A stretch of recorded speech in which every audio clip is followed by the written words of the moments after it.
a documentary on the study of marmosets and enrichment.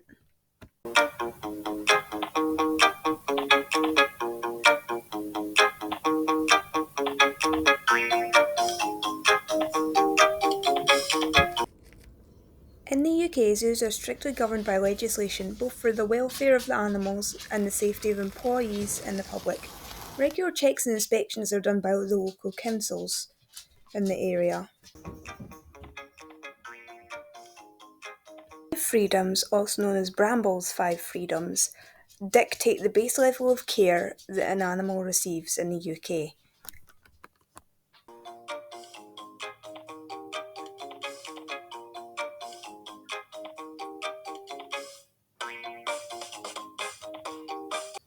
In the UK, there are many organisations zoos are a part of or can choose to be a part of. This means that the majority of zoos work together and have the same morals and practice standards.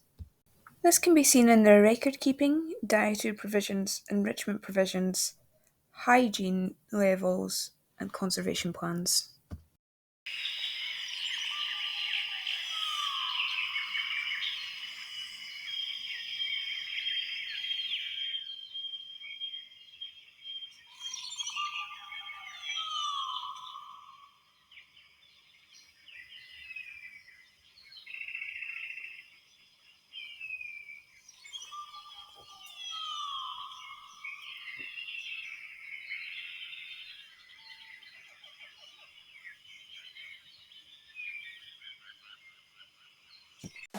The role of zookeepers is to care for animals in their section.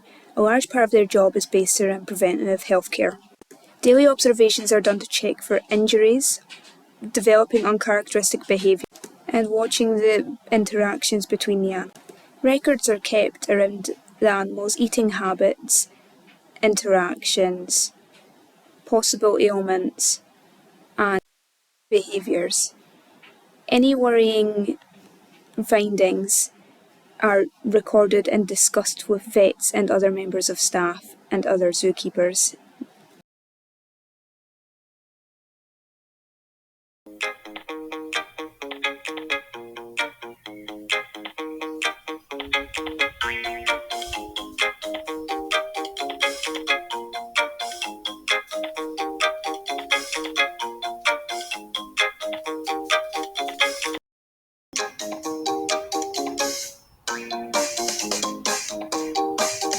Common marmosets are an arboreal species of small monkey, meaning they spend all their time up in the treetops.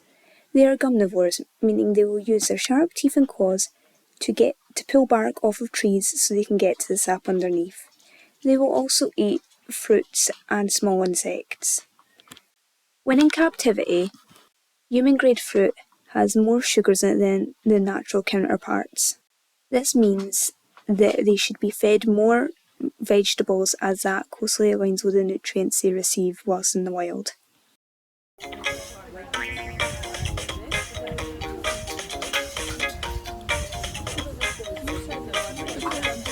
Yeah, I want to do the ringtails. She's like, no, I've got my sap. The three main diets are omnivore, carnivore, and herbivore. Omnivores eat both meat and plant matter, whereas carnivores eat only meat, and herbivores will eat plant matter. Common marmosets are also gumnivores, which fall under the category of omnivores, as they not only eat sap from trees, they eat insects and vegetables and plant matter. Here are some examples of animals that fall into the dietary categories previously mentioned in the last slide.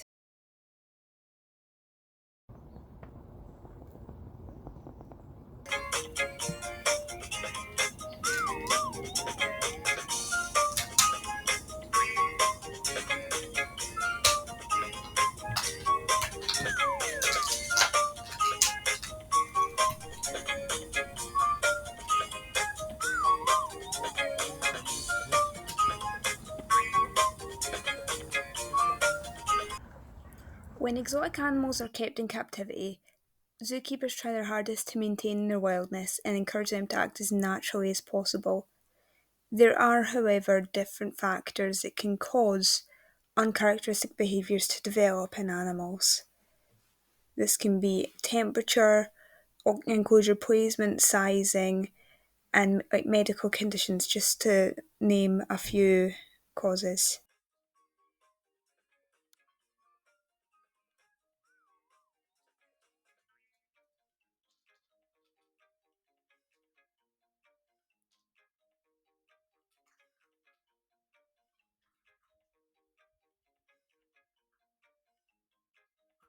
When keeping wild animals in captivity, it's important to attempt to replicate a natural environment for them. Keepers can do this with substrates, furnishings, temperature monitors, and providing the right diets. It's important to ensure that animals don't suffer by giving them a safe enclosure with enough space and allowances. And any our group members can interact safely and not feel crowded.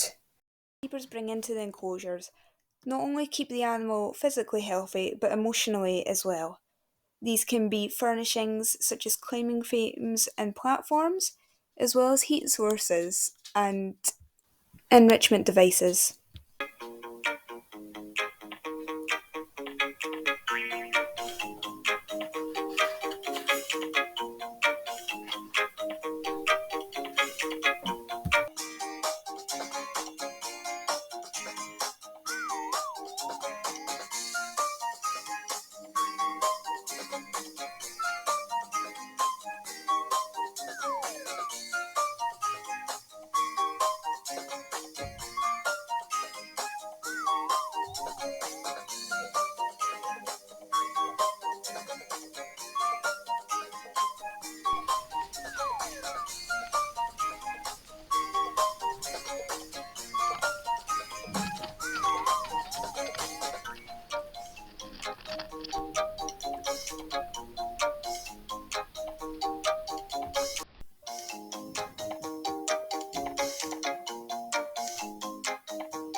These are the ephograms produced before and after the enrichment was added to the marmosets enclosure.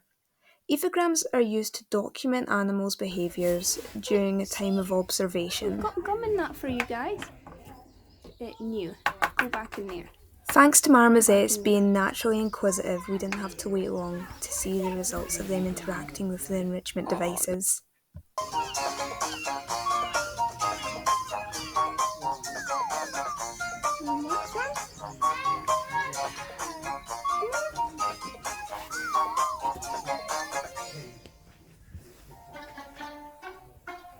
Here.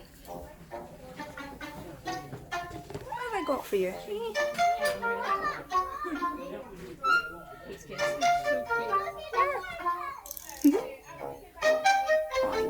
I know. There you go. I know, I'm obviously annoying you, am I? My camera isn't very good, guys.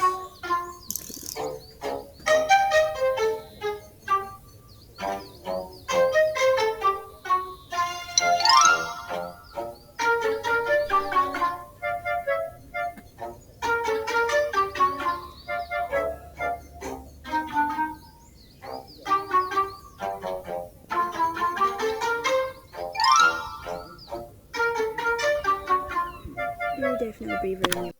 Thankfully, the marmosets loved the paper mache feeders, so I didn't need the backup enrichment project that I was making.